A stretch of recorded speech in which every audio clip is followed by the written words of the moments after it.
Good morning.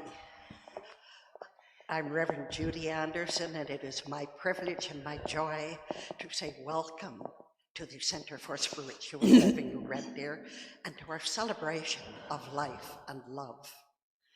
Those words are so important, that we celebrate life, we celebrate love. They're not just words, they're realities. So thank you for sharing them with us, whether you're in this room or whether you're sitting at home. Your energy is with us, part of us, creating this celebration. So to begin, let's read our opening affirmation together. Right now, I make the choice to enter into a greater experience of life. I open myself to a flow of all good from the infinite source. Health, abundance, and loving relationships enrich my life, and I enrich my world simply by living the truth of my own divinity. I am one with God, and so it is. And for our growing spirit circle, for our beautiful Haley, and whatever children might be listening at home, or parents.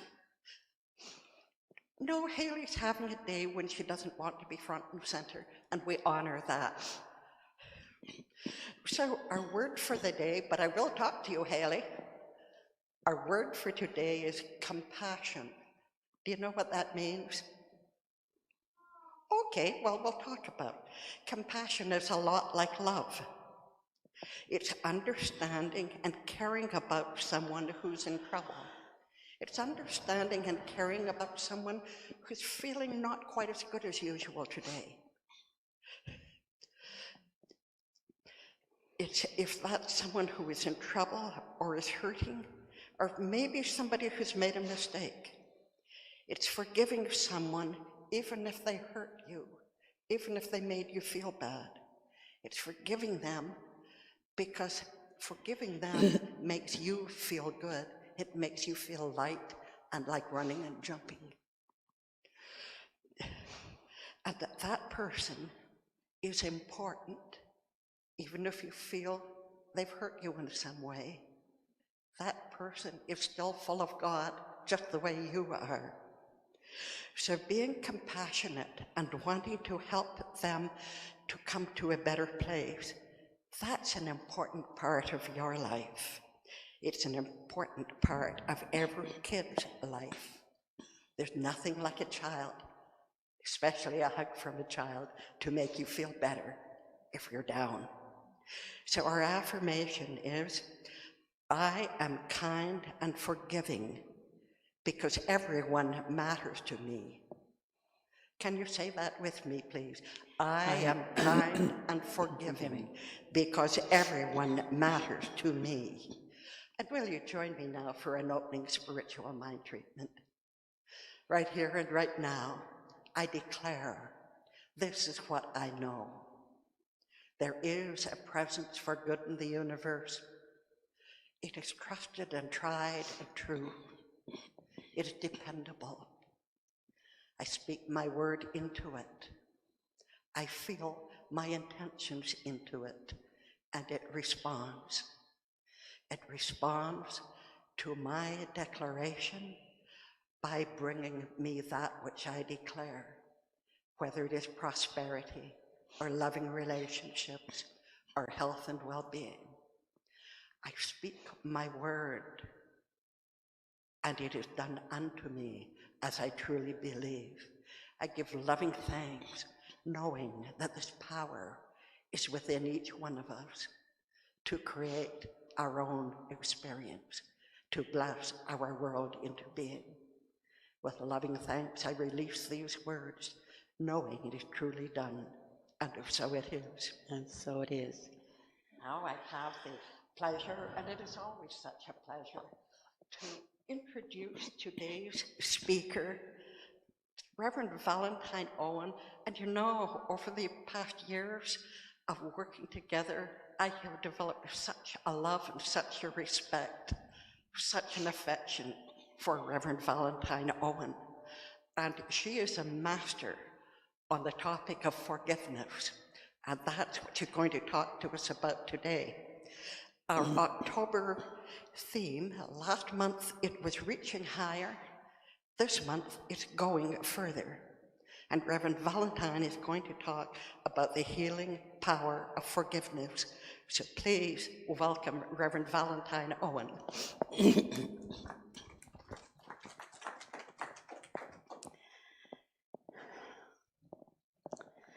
Thank you, Reverend Judy, for all those beautiful words that you said to everyone and welcoming everyone to our service. And thank you very much, Reverend Gail, for doing our fall decorations. They're just beautiful. And I don't know if you want to just swing over to that table and just let everybody see those decorations, because that's a lot of love and energy. And I know fall is Gail's favorite season, and you can tell by the beautiful work that she does. So today, the healing power of forgiveness. I really would like you to embrace that amazing power of forgiveness. Just even be open to that idea. You see, most of us had unfair things happen to us that seem to be part of that human journey. It seems that our world is filled with conflict, and that same kind of conflict enters our life because most of us have carried some kind of burden. We've carried the burden of pain in our life, and maybe we've been angry or feel guilty about something, shame, or we blame someone in our life for the way that we're behaving or the things that have happened to us. This burden of hurt that we carry around, it destroys our day-to-day happiness. It destroys our health. It can destroy our relationships, and it destroys the quality of our life. But you know, we all have a choice. We have a choice to be able to forgive the people and the things that hurt us.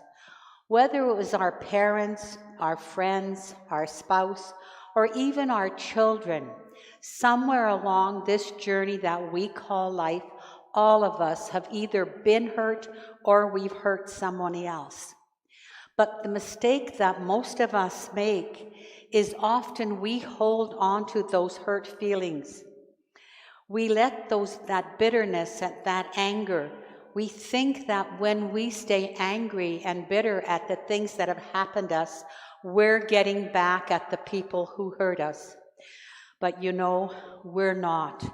We're not getting back at anybody who hurt us if we stay angry or hurt. Because you see, when somebody hurts us, they know they're hurting us unless it's accidental. And that can happen. But the majority of times, whoever is hurting us knows they're hurting us. You see, they're hurting us because of their own selfish reasons. They don't care what they're doing to us. They care only about themselves. For that's why we can never get back at the people who have hurt us. All that we're really doing is letting those people who hurt us control our lives and making us feel inadequate and stuck in the past. And when we're stuck in the past, we are controlled by the past. You see, the abuser or the bully or the critic isn't hurt by our resentment or our anger, by our sadness, because they don't care, like I said. And if we can't and don't forgive, we are just poisoning our own life with those negative feelings that we're carrying around. There's a saying, lack of forgiveness is like drinking poison, hoping the other person dies. I know people who are still mad at someone who has long ago left their life. They are still bitter at their parents or their ex-spouse or a family member or some friend that has made them mad.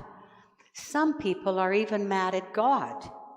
It's bad enough that someone hurt us, but unless we can forgive them, we're letting them hurt us.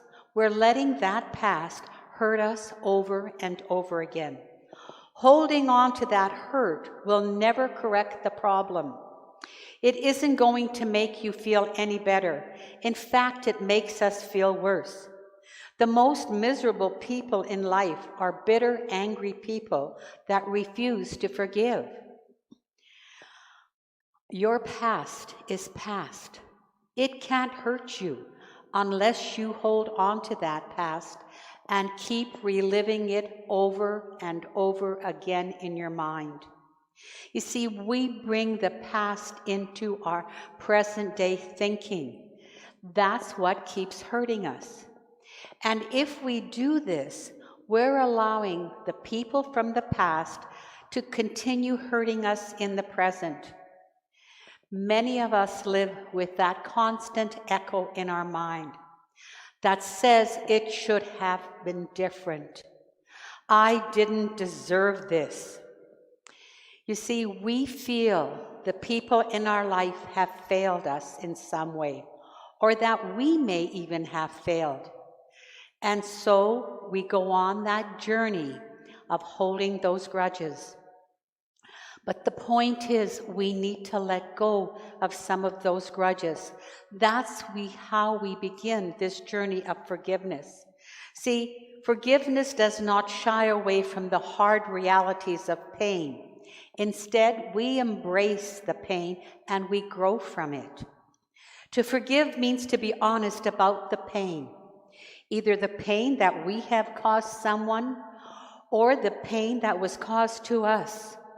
It means being honest about the emotions that we are feeling, those emotions that are flowing through us. As we go through the process of forgiveness, we come out on the other side a better person, a healthier person, a person that is not being controlled by the hatred or the revenge or the resentment. There's been a scientific study that says resentment is the most unhealthy emotion that we can have. Resentment damages our body, our nervous system, our emotional and mental well-being. When we are in a state of hatred, revenge, or resentment, we live in a state of victimhood. We become a victim and give our power away. Victimhood keeps us chained to the incident and to the person who did us wrong. But when we forgive, we are released from that pain. That's why forgiveness is a spiritual imperative. Now you may be thinking, I have the right to be upset because of the way I've been treated. I have a right to be hurt, disappointed, and resentful. I have a right to my thinking. If you only knew what I've been through, if you only knew how I've been treated, you would understand why I don't want to forgive. And you are absolutely right. You do have the right to be hurt, depressed, and resentful, and all the other negative feelings that you might want to feel. But the bigger question is, do you have the right? And yes, you do. Or do you want to live in the flow of greater good in your life?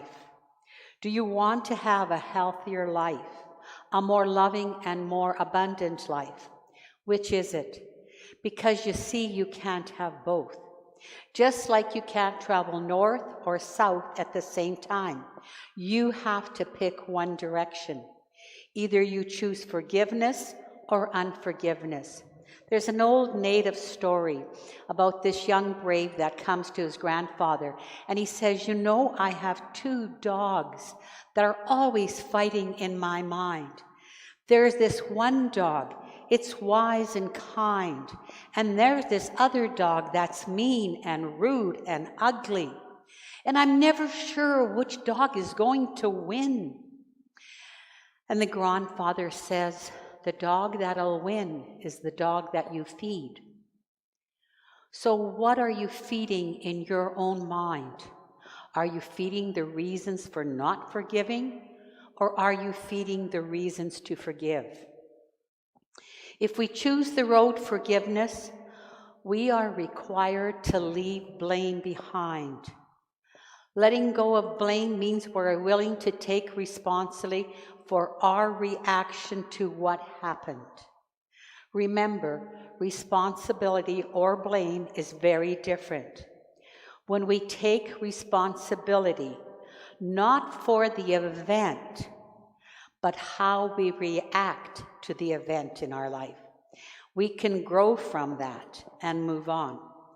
But if we blame on the other for what happened to us, we have to wait for them to change before we can move on. And you know that most people won't change because of us. Also, if we blame ourselves, we can go into a downward spiral of negativity and feeling that we're just not good enough. Because if we were good enough, that wouldn't have happened to us. Blame has to go, because if we stay stuck and we fall out of that flow, we'll fall out of the flow of God's goodness. God's goodness in every area of our life. It's our health, it's our relationships, it's even the prosperity that comes to us. And also our creative expression, the things that we do, the things that we want to do, where we feel that we're good enough to do certain things. You see, forgiveness is willing to give up our victim story. And yes, terrible things have happened, but we are at choice to how we react to what's happened to us. You see, when I was young, I had a major betrayal. My life and what I know and what it played havoc, my self-esteem was very much destroyed. And for a very long time, I related to myself as a damaged, wounded person, a deeply hurt person. I had a very hard time to forgive. But I'll never forget and will always be grateful to a workshop leader who asked me to look at my betrayal and look at it differently. She said, "You've been a victim long enough. Quit giving away your power. Find the gift in your experience." When she said that, I got mad at her. I asked, "How can there be a gift in what happened to me?" "Okay," she said, "try this interpretation and see if it'll change anything. See if it'll work for you. You came into this life to be a woman of power. Your soul chose this pathway." That even made me madder. "What do you mean I chose that? I didn't choose that kind of behavior from someone else." She went on to say, "Your soul knew you would have major forgiveness work to do. You also chose to experience the misuse of power at a very young age. During this experience, you learned what it felt like when power is misused, and it was horrible. Therefore, it's safe for you to be a woman of power because you now know that you will never misuse and abuse your power. And in that process, you have gained a very valuable spiritual gift, an understanding, loving heart. That's your gift. Now go out and share it with others." Well, my world reeled from this, and it cracked open a bit. It didn't happen overnight. By little, one day at a time, I began to let go of the past and embrace a new idea. I found a new meaning in what happened to me. I acknowledged what happened, and I still do. But I gave up that victim story. I gave up feeling helpless. I took control of my feelings, and this gave me the courage to grow from my experience and use it for a greater good. I started teaching forgiveness classes and counseling women who have been abused. You see, I would not have been able to do that if I had not forgiven. So what's stopping you from doing what you really want because you're not able to forgive? Where are you holding that pain that is stopping you from your higher good? I want you to understand the primary purpose of forgiveness. The reason God calls us to forgive, it's not for the other person. That healing is for us. It's about us and it's for us. It's never about them. The primary purpose of forgiveness is to heal the hurt and the scars that we carry in our heart and our soul. That's the scars that we carry when someone that we trusted abused us. Someone that we trusted broke that trust and used us. Forgiveness is about healing the hurt that is within us. Forgiveness always begins on the inside of us. True forgiveness is one-sided. It doesn't have to involve the other person. We don't have to have an apology from them. It would be nice if they apologized, but they don't have to. True forgiveness occurs when we make the choice to feel the hurt that is within us. It's when we let God heal us from the inside out. Forgiveness is a matter of the heart. It opens our heart to love. Forgiveness is about getting rid of the bitterness, the hatred, and the anger that's eating away at our soul and our heart. So now, how do we forgive those who have wronged us? Well, the first thing we have to do is we have to make a decision that we are ready to forgive. We're ready to release ourselves from our self-imposed prison that we've built around us. Maybe it's those attitudes that we have. Maybe it's the wall that we've built around us. Maybe it's the attitude that we have toward people and we keep pushing them away. Or we don't trust anybody. We don't trust anybody with our heart. We're scared to love because it hurts too much. So that's the first thing. We need to make that decision to release ourselves from that prison. And then we have to separate the person who wronged us from the wrong that they did. When someone wrongs us, in our mind, they become the wrong that they did. We say things like, they're not a good person, they're a cheat, they're a liar, they're a crook, or whatever other names we call them. But when we begin the miracle of forgiveness, we start seeing them as the person who behaved in a wrong way. They're not the wrong. There's a difference about who they are and how they behaved. Because we are all more than the wrong that we have done to someone or ourselves. And the next step in forgiveness is to surrender our desire for revenge. Because when we feel first hurt, most of us want revenge. We want the other person to suffer. You see, I did not want to surrender my desire for revenge. That was my stumbling block. I wanted the other person to suffer as bad as I fussed. I wanted revenge. You see, I thought that was justice. If they suffered because they made me suffer, they should suffer. And it took me a long time to let go of that revenge. But when we start on the road for forgiveness, we realize our desire for revenge and we release it. We don't have that desire to get even anymore. Another step is to replace our negative feelings toward the person and about the person who has wronged us.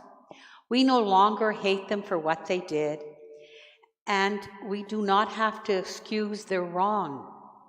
Or we also don't have to restore our relationship with them, because we are allowed to give them the freedom and we take our own freedom back. What it means is that you no longer have the desire for them to suffer.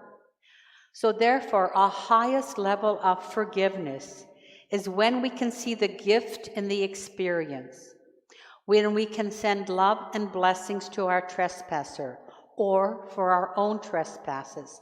You see, in the Lord's Prayer it says, forgive them their trespasses, as we forgive those who trespass against us. And you see, there's never anybody on the planet who has never committed some kind of sin or anger against themselves or another. Jesus was asked, how much or how many times should I forgive? And he said 70 times 7. And what that implies, there is no limit to forgiveness. We just forgive over and over again. But we don't have to associate with the person that has hurt us.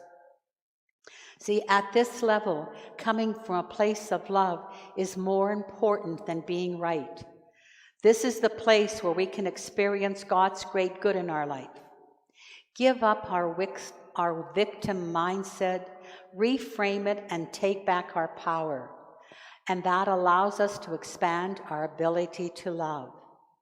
Today, I invite you to search your heart, and if needed, begin the process of forgiveness for those who have wronged you or that you have wronged. And you're doing this not for their sake, but for healing that is offered you, so that you may walk the path of love in all that you do.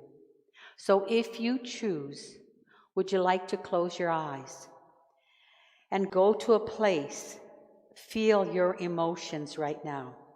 Is there any place in you that needs to forgive yourself or another? Just bring that to your mind and put your hand over your heart and listen to this forgiveness prayer. God, I've carried forgiveness in my heart. I've held on to that hurt in my life for long enough. But today I'm choosing to let go of the pain and the hurt that I feel. I commit to forgiving until I no longer feel that pain or the desire to get even and seek revenge. All that I have offended or that has offended me, I forgive. They are free, and I am free myself from them also. All unloving thoughts are cleared up between us. That which worked against me in the past now heals and supports me in the present. I bless the failures that have burned me or have hurt me. I release the persons, things, and events that have disempowered me. I replace my hurt with your peace and your grace as I feel my life and the love that you have for me. I give thanks that a blessing is revealed for my highest good. Amen to the healing power and forgiveness. Now just take some deep breaths and be with yourself for a few moments. And when you're ready, open your eyes. Forgiveness is something that always works for us. And if you would like to do some deeper forgiveness today or sometimes during the week, write your story. Write the story of why you've been hurt or hurt someone else. And read that story over for a few days. And then rewrite that story. And when you've looked at that story, decide, how can this story serve me better in my life? And when you've made that decision, take that piece of paper, tear it up into as many pieces as you can, and burn it, or go outside and release it to nature. Let it just blow away from your heart. Let it just be gone. Release it. Know that you have the ability to forgive. So let today be the day you start your healing journey. Release yourself from your self-made prison. Then separate the person from their behavior. Surrender your desire for revenge and decide you no longer want the other person to suffer. Know that forgiveness is a gift that you give yourself. Claim that gift and shine your light. Live your life to the best ability that you can, and so it is.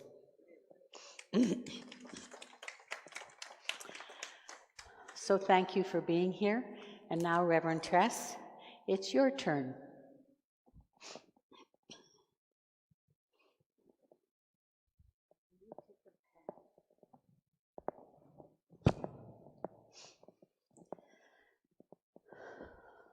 Thank you. Ooh, I'm loud today. I'll try and not be so loud. Very wise words from a very wise woman, and I think we need another round of applause for Reverend Valentine Owen. And now I would like to mention the prosperity that you are blessed and you are prosperous, for you are able to come here to the center freely of your own choice. We have the freedom of religion in Canada. That is an unbelievable prosperity that each of us have. And it also takes funds to run a church. So if you wish, you may donate, and we do have, thanks to Reverend Gale, a fantastic leaf donation box there. If you wish, you may donate your loving thoughts, your prayers, however you wish. And Ernie, thank you for your donation of vegetables and all the others who've done that. That helps us, for we are a community. But I will also go over and get my bunch of stuff. I like my bunches of stuff. And one is a prosperity affirmation. Would you please repeat with me? As I am blessed with all the abundance that life has to offer, so I bless others through my giving ways. I give generously of myself, my time, my treasure. I am a free-flowing channel for the gifts of Spirit flowing to me, through me, and from me. I live in a state of thanksgiving, and so it is. And if you wish, you may even watch Reverend Valentine again. If you go on Facebook Live for the center, you can actually re-watch any of the sermons that any minister here has given once we've been online. And we have Reverend Gale here today. And Reverend Gale, are you interested in me trotting down there? Do you have some wise words as well? I'm ready to come down there. Okay. This is a special treat. And I want you to notice Reverend Gale's hair. And I'm going to hug her. Sort of.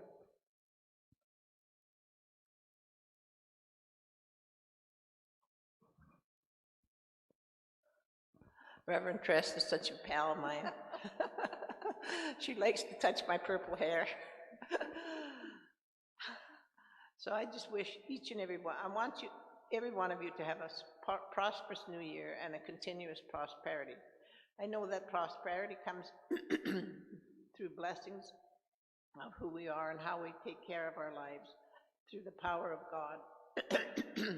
I give thanks for all the prosperity in my life And so it is. Thank you, Reverend Gail, and I'm going to do something a little different. I'm supposed to go back up there, and I am supposed to finish the closing. However, I'm not going to do that. I'm going to go over here. Yeah, we are creative beings, and we are supposed to create and be who we are. Yes. So thank you, Reverend Gail. Thank you, Reverend Judy. Thank you, Reverend Valentine. And thank everyone here in person, everyone online. And just, if you will, please just become quiet still and know that within is a divine presence, that each one here is a gift to the world to be who they are. And I know, and I remember Reverend Valentine's words, that each person is unique. Each has their own special journey, and their journey can and will bless those around them. So I embody those words, and I recognize that I too am here as a special individual, rebel or not, that I do bring a gift to the world, and everyone I see and meet is also their own special gift. So together we say, and so it is, and have a great week. Bye, everybody.